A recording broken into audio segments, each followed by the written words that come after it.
Thomas Miller tugged at the hem of his suit jacket, though he knew nothing could really make it look neat. The gray suit had been borrowed from a neighbor. The sleeves ran too long past his wrists, and the collar squeezed tight against his neck, forcing him to adjust it now and then. In the mirror, he gave himself one last look before stepping out of his third-floor apartment. The hallway smelled of old carpet and damp plaster, lit by a flickering yellow bulb. But tonight, he told himself to ignore all that. Tonight was his son's night. Thomas was 59 years old. He had spent his life in a Cleveland, Ohio machine shop, his hands hardened by years of welding and hauling steel, his back bent from long shifts lifting more than his frame should carry. Retirement savings were meager, barely enough to scrape by. To cover medicine for his heart and rent on his cramped apartment, he still worked odd jobs at a nearby supermarket stocking shelves, pushing carts, mopping the floor at closing time. People asked why he didn't just rest. He'd smile and say, "If I stay home, I'll only get stiff. Work keeps me moving." The truth was simpler and harsher. Without those shifts, he couldn't afford to live. Tonight, however, David, his only son, was hosting a grand celebration in a downtown hotel. The invitation card, printed with gold embossing, had sat on Thomas's table for days. He had traced the letters with his finger more than once. Pride swelled in him. His boy, once a kid riding on his shoulders at the county fair, now a respected real estate businessman, admired and applauded. The ballroom nearly blinded him with its brilliance. Crystal chandeliers glittered overhead, reflecting off polished marble floors. Guests in sleek gowns and tailored tuxedos moved in clusters, their laughter rising above the clinking of champagne glasses. A server offered Thomas a drink. He shook his head politely. He'd never learned to drink. Coffee from the corner diner felt more honest to him. David stepped up to the stage, tuxedo perfectly fitted, smile dazzling as if rehearsed. His voice, amplified through the microphone, carried confidently across the room. "Ladies and gentlemen," David began, "I want to share something personal. My father, the man who sacrificed everything for me, deserves to live comfortably in his later years. Every month, I give him $10,000, so he never has to worry again." Applause thundered. A few men whistled in admiration. Women nodded approvingly, whispering, "What a devoted son." Thomas sat among them, his face flushing with heat. He forced a smile, lifted his chin, and tried to appear as proud as the moment demanded. For an instant, warmth filled his chest. Pride, gratitude. Maybe, just maybe, all those years of sacrifice had been worth it. He pictured the boy with a patched backpack he'd once scraped money to send to college. That same boy now stood tall, honoring his father before the world. But the pride tangled with something else, something unsettled, creeping in like a shadow under the ballroom's glow.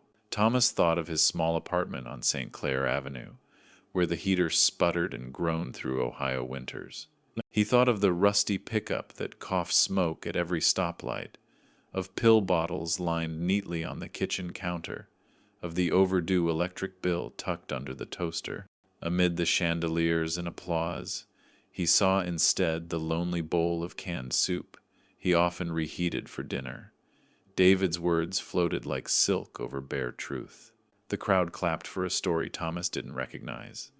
That $10,000 a month had never touched his bank account, not once. He pressed his hand against his knee to steady himself, forcing the smile to stay. It felt as though he'd been cast as an extra in someone else's play. Yet even then, he allowed himself one fragile spark of hope. Maybe tonight marked a turning point. Maybe, after this, things would truly change. From his chair at the edge of the ballroom, Thomas Miller felt a gaze pierce through the noise of clinking glasses and polished laughter. He turned, just slightly, and there she was, Rachel. 33, poised in her designer gown, her beauty sharp as glass, her expression honed like a blade. She had been born into wealth, raised in a family where comfort was inherited rather than earned. Tonight, her smile didn't shine with warmth, it glittered with challenge. Her eyes met his, cool and deliberate, as if daring him to speak, as if she knew he wouldn't. The corners of her lips curled into something that wasn't kindness but control. The applause still echoed around them for David's grand declaration, yet that smile told Thomas a different truth. "Stay quiet, old man. You won't ruin this show." The evening blurred after that. Toasts rose, glasses touched, laughter soared, and David basked in the glow of admiration. Strangers shook Thomas's hand, praising him for raising such a remarkable son. He nodded, mumbled thanks, but their words slid off him like oil. Beneath the chandeliers, he felt smaller with each compliment. He wasn't being celebrated. He was being paraded. When the night finally ended, and limousines pulled away from the hotel entrance, Thomas walked alone to his old pickup. The December air bit through his thin coat. The engine coughed twice before grudgingly starting, the heater groaning but refusing to give more than a weak puff of air. Downtown Cleveland glittered with holiday lights, but Thomas drove past them with hollow eyes. By the time he reached his apartment, the glow of the city had dimmed into silence. He climbed the narrow staircase, his legs heavy, and unlocked the door to his cramped one-bedroom unit. The smell of old carpet and cleaning chemicals greeted him like always.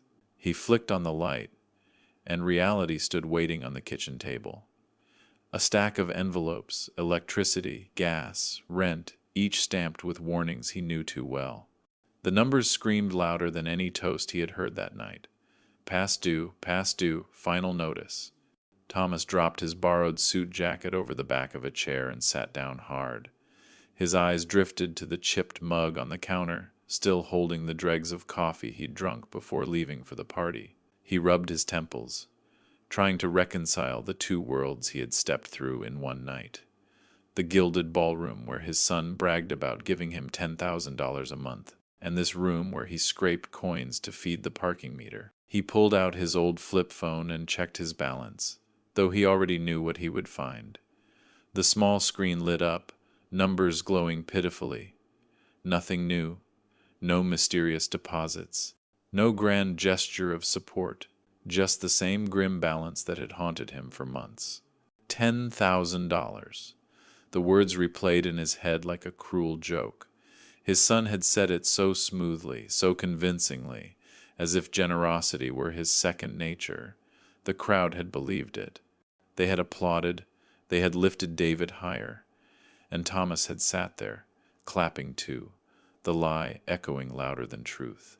A chill spread across his chest, deeper than the December cold. For a moment he felt dizzy, gripping the edge of the table to steady himself. The betrayal was not abstract. It was personal. A knife slipped between his ribs by the very person he had once carried on his shoulders. Memories crashed over him. David at 5 years old, sticky fingers clutching cotton candy. David at 18, waving his college acceptance letter while Thomas cried with pride. David at 25, sitting at the kitchen table asking his father for help starting his first business. Thomas had given everything then: extra shifts, a second mortgage, nights without sleep so his son could have a future brighter than his own.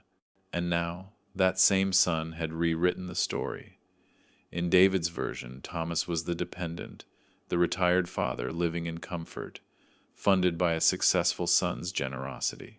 The truth that Thomas scraped by on canned beans, that his electricity threatened to be cut off, that he worked at a supermarket just to afford medication was erased.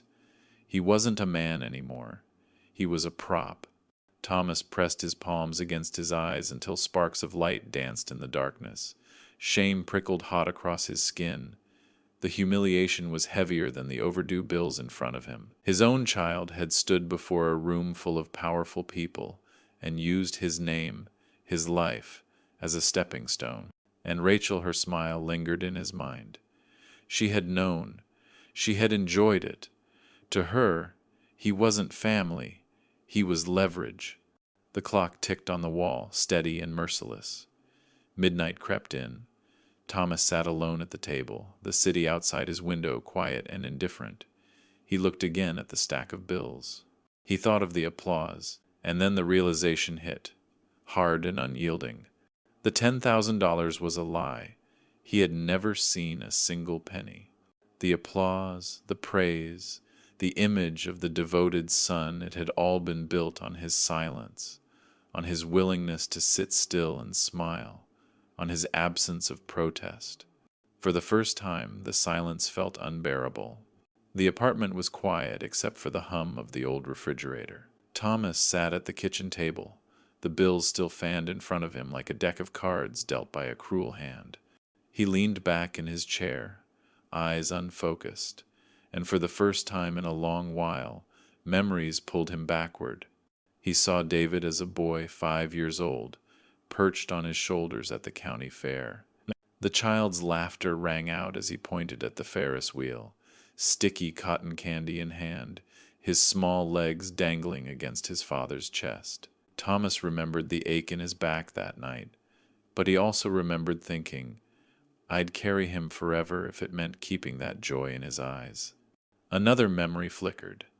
David at 18, standing in their tiny kitchen, waving his acceptance letter to Ohio State.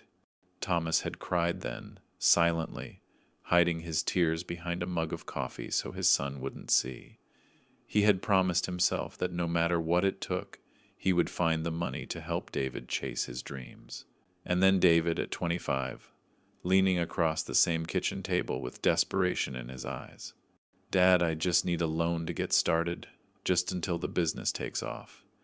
Thomas had sold his old Ford pickup, the only vehicle he had bought brand new in his life, just to raise the cash. He had taken extra shifts, given up small comforts, and even pawned his wedding ring after years of holding on to it, all so David could have a chance. Those sacrifices, those pieces of his life now felt invisible. Tonight, in that glittering ballroom, David had erased them with a single smile and a single lie. He hadn't spoken of his father's sacrifices. He had turned him into a decoration, a backdrop for his performance of generosity. The shame burned deeper than the chill that seeped through the cracks of his apartment window. A few days later, Thomas found himself face to face with Rachel in a grocery store parking lot. She stood by her black SUV, sunglasses perched high on her nose, the kind of posture that made strangers step aside without knowing why. Thomas, she said smoothly, as if tasting the word, you looked unwell the other night. Maybe the champagne, maybe just the excitement. At your age, it's easy to lose track of things. He frowned, unsure if he had heard her correctly. She tilted her head, the faintest smile on her lips. David worries about you. He says he's been more than generous. Perhaps you've forgotten. 10,000 a month is no small sum. You really should be grateful. The word struck him like a slap. Grateful for what? For lies told in marble halls? For applause that mocked the truth of his empty cupboards? I haven't received a dime, he said, his voice steady but low. Rachel's smile sharpened. Oh, Thomas, memory plays tricks. And besides, the details don't matter. What matters is that the world believes David takes care of you. That's what keeps the family strong. You wouldn't want to ruin that, would you? Her heels clicked against the pavement as she turned away, leaving him rooted there with humiliation burning his cheeks. That night, Thomas lay in bed staring at the ceiling, her words echoing in his head. Grateful. Memory plays tricks. She had dismissed him not just as a burden, but as a senile old man, incapable of knowing his own truth. The silence became his prison. He told no one, not the neighbors who sometimes asked how he was doing, not the coworkers who noticed the deep lines in his face. To admit the lie would be to admit the betrayal, and he couldn't bear to say it out loud. What father wants to confess that his own son has turned him into a prop? So he swallowed it. Every smile he forced in public, every nod when someone praised David's success, every I'm fine when the truth would have broken him. But silence carried weight. It pressed down on his chest at night, made his hands tremble when he counted out change at the grocery store. He thought if he stayed quiet, he would keep a shred of dignity. Instead, the silence began to strip it away piece by piece. In the stillness of his apartment, he whispered to himself words he had never spoken aloud. Maybe I don't matter anymore. Maybe I'm nothing but a story for someone else to tell.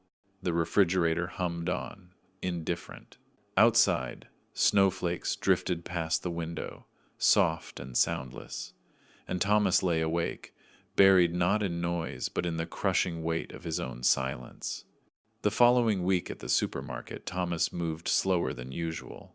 His hands placed cans onto the shelf mechanically, but his mind was elsewhere, still stuck in that ballroom, still hearing Rachel's cutting words. He didn't notice Linda Johnson watching him from the next aisle. Linda was 55, a woman with kind eyes behind red-framed glasses, who had worked beside him for years. She'd seen him tired before, but never this withdrawn. "You look like you've been carrying the world on your shoulders," she said softly, setting down a box of cereal. Thomas hesitated. He wanted to brush it off, as he always did, but something in her tone opened a crack in him. He told her the story about the party, about David's claim of giving him $10,000 a month, about the silence he had swallowed afterward. Linda listened without interrupting, her arms folded. When he finished, she pushed her glasses higher and said in a steady voice, "Thomas, if your son is claiming on his taxes that he supports you, and you're not actually getting that money, that's fraud. Pure and simple."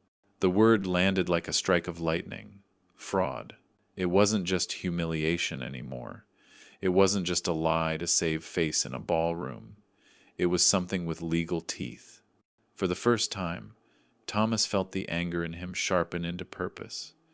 That night, he dug out an old notebook from his dresser. On the first page, he wrote, "Allowance. What really happened?" He began recording everything. The date of the party, the exact words David had spoken, Rachel's threat in the parking lot, every overdue bill stacked on his kitchen table. He clipped receipts to the pages with paper clips. He copied down the numbers from his bank account. Each line steadied him. Each note felt like a brick in a foundation he was finally beginning to build. Days later, opportunity came unexpectedly. Thomas had gone downtown on an errand and passed by the gleaming office tower where David's real estate company was headquartered. His feet slowed without meaning to. Before he knew it, he was inside, walking past polished floors and framed photographs of luxury developments. Maria, the longtime housekeeper who sometimes worked at the office too, recognized him and smiled warmly. "Mr. Miller, you're here to see David?" Thomas nodded, improvising. "Yes, but he's busy, isn't he? Maybe I'll just wait in his office." Maria led him down the hall without question. When she left him alone, the silence pressed in. David's office was everything. Thomas's apartment was not leather chairs, shelves lined with awards, a desk that gleamed like glass. On the desk lay a checkbook. Thomas's pulse quickened. He approached slowly, as though the pages might burn him if he touched them. He flipped through. Each month the same amount, $10,000. But the payee wasn't him. Over and over, the name leapt off the page. R. Turner. Rachel's maiden name. Further back, he saw smaller checks written to RT Management, LLC. His brow furrowed. He had never heard of that company. But the initials Rachel Turner. His hands trembled as he photographed every page with his phone. Check after check, like stepping stones across a river of lies. In a folder labeled Taxes, he found more. Letters from an accountant praising David for providing $120,000 annually in dependent support for his father. A spreadsheet labeled TM Support Payments showed rows of figures, entries marked paid via trust and consolidated, but none of them pointed to his own account. His name was there, but hollow, like wallpaper pasted over a crumbling wall. Thomas swallowed hard, snapping photo after photo. His breath came fast, but his hands grew steadier with each click of the camera. For once, he wasn't powerless. He wasn't just enduring lies, he was collecting proof. A text buzzed in his pocket. "Maria, Rachel is on her way back. 5 minutes." His heart lurched. He closed the folder carefully, wiped a smudge from the desk, and returned to the chair by the window. When the door opened, he sat calmly, tea cooling in his hands, like a father simply waiting for his son. That night, back in his apartment, Thomas laid the phone on the table and scrolled through the images one by one. The evidence glowed on the screen.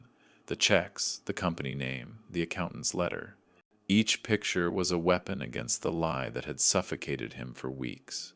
For the first time since the ballroom, a spark of something different lit in his chest. Not shame, not silence. Resolve. He leaned back, the notebook open in front of him, and wrote 3 words beneath the day's notes. I have proof. The walls of the apartment still sagged with age. The refrigerator still hummed with indifference, but Thomas felt the weight shift inside him. He was no longer only the man who had been humiliated in public. He was a man who held something real, something solid, something sharp enough to cut through the performance his son had built. For the first time in years, Thomas Miller felt he had a weapon, and he was ready to use it.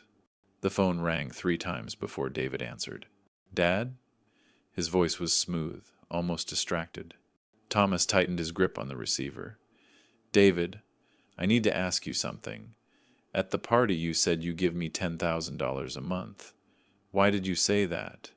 A pause. Then David chuckled lightly. "You must have misheard. Or maybe you're forgetting, Dad. Finances are complicated. You don't need to worry about it." Thomas's chest tightened. "I'm not forgetting. I've never received it. Not a single check. Where is the money going?" David's tone sharpened. "Dad, you're getting confused. At your age, memory slips. Let's not overthink this. People already admire you for what I do." "I'm not confused," Thomas snapped, voice trembling. "Don't treat me like I can't count my own bank balance." Silence. Then David's voice dropped, colder. "Be careful with what you're suggesting.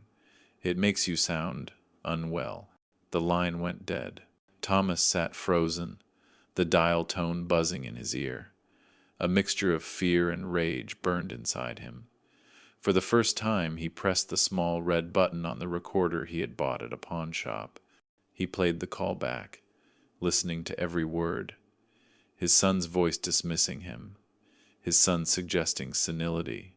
He saved the file, labeling it with the date and time. 2 nights later, his phone buzzed again. "Rachel?" "Thomas," she began sweetly, "David told me you've been asking questions. That's troubling. Maybe we should get a doctor to look at you, to confirm things. You know, capacity." The words stung like acid. Capacity, legal jargon for stripping him of the right to make his own decisions. "I don't need a doctor," Thomas said firmly. Rachel's tone hardened. "If you keep pressing, we'll have no choice. It's better if you're grateful. Don't put yourself in a position where people start questioning your stability." Her voice was calm, but the threat underneath was steel. When she hung up, Thomas's hand shook. He pressed record again, saving every syllable. Then he opened his notebook and wrote it all down. Rachel called. Threatened capacity hearing. Pressured silence. The walls of his apartment felt like they were closing in. His own family was trying to erase him with paperwork. That weekend, Thomas drove across town to meet Mark Reynolds.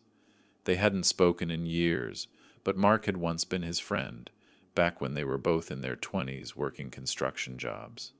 Mark had gone on to law school, building a modest practice in Cleveland. They met in a quiet diner, the smell of fried eggs and coffee in the air.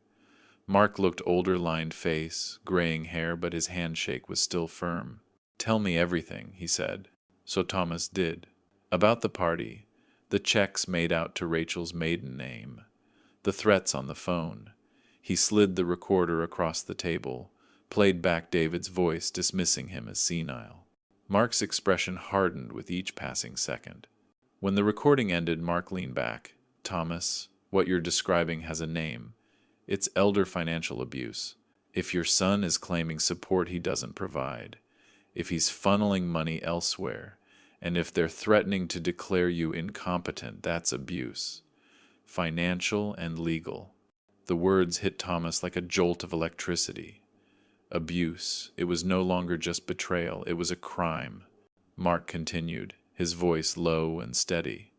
"You need to protect yourself. Keep recording every call. Document everything in that notebook. Don't confront them directly anymore, they'll twist it. Build your case quietly. When the time comes, we'll make it official." Thomas nodded, gripping the pen in his hand like a lifeline. "I've been silent too long." "That silence is what they're counting on," Mark said. "But now you've got leverage, and you're not alone."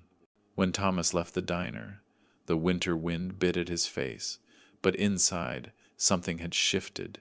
The fear was still there, curling in his stomach. The humiliation still stung, but alongside them now was something stronger. Resolve. Back at home, he copied down the date, the diner meeting, Mark's words. He stacked the recordings and photos into a shoebox under his bed. For the first time, he wasn't hiding from the truth, he was preparing to fight with it. The danger was real, he knew that. Rachel's threat still echoed in his mind, her voice promising to paint him as a confused old man. David's dismissal still scraped at his pride. They were powerful, connected, polished in ways he had never been. But Thomas Miller, broken down by years of labor and silence, finally made a decision. He would not let them erase him. He would not be their prop. He would fight back. And this time, he would not fight alone. Thomas sat at his old kitchen table, the shoebox of evidence spread out before him. The recordings, the photographs of checks, the notebook filled with dates and threats, all of it weighed heavily in his hands. For weeks he had carried the shame like a secret wound. Now, he decided it was time to open it. That night, he wrote, not under his name, but under a simple username on a local community forum. He told his story plainly, a father whose successful son bragged about giving him $10,000 a month while in truth he lived on scraps.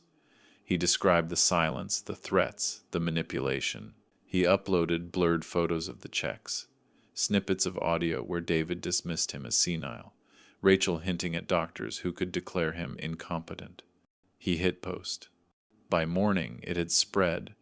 Replies poured in. Some called it heartbreaking, others enraging.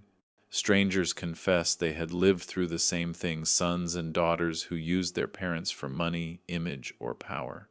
The story leapt from the small forum onto social media, carried by outrage and empathy. 2 days later, a local journalist reached out, asking if the anonymous writer would speak further.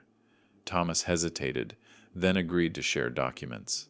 He still hid his name, but the evidence spoke loudly. Soon the story appeared in print. The lie of a perfect son, elder financial abuse in plain sight. David and Rachel reacted swiftly. First came the letter, thick, formal, stamped with the logo of an expensive law firm. It accused the anonymous writer of defamation, warned of lawsuits, demanded silence. Then came the shadow. Thomas noticed a dark sedan idling near his apartment, the same car following him from the supermarket to his home. He felt eyes on him at night, steps echoing in the hallway outside his door. And then came the whispers. Neighbors mentioned hearing that Thomas was losing his mind, that he wandered the aisles at work talking to himself, that maybe he wasn't safe to be around. Lies planted carefully, spread quietly, designed to corrode his credibility before anyone could believe him. The weight pressed on him. For a moment he thought they might succeed, that maybe he was still just the powerless father at the mercy of his son's wealth and his daughter-in-law's cunning. But then the tide shifted.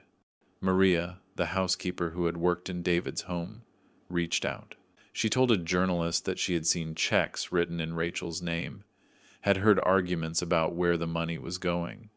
She remembered Thomas being spoken of with contempt, not care. And Alan, a young accountant who had once worked for David's firm, came forward too. Nervous, but determined, he brought emails, spreadsheets, and tax records, proof that David had claimed his father as a dependent, funneling the supposed support through shell accounts. Their testimonies cracked the facade wide open. The press pounced.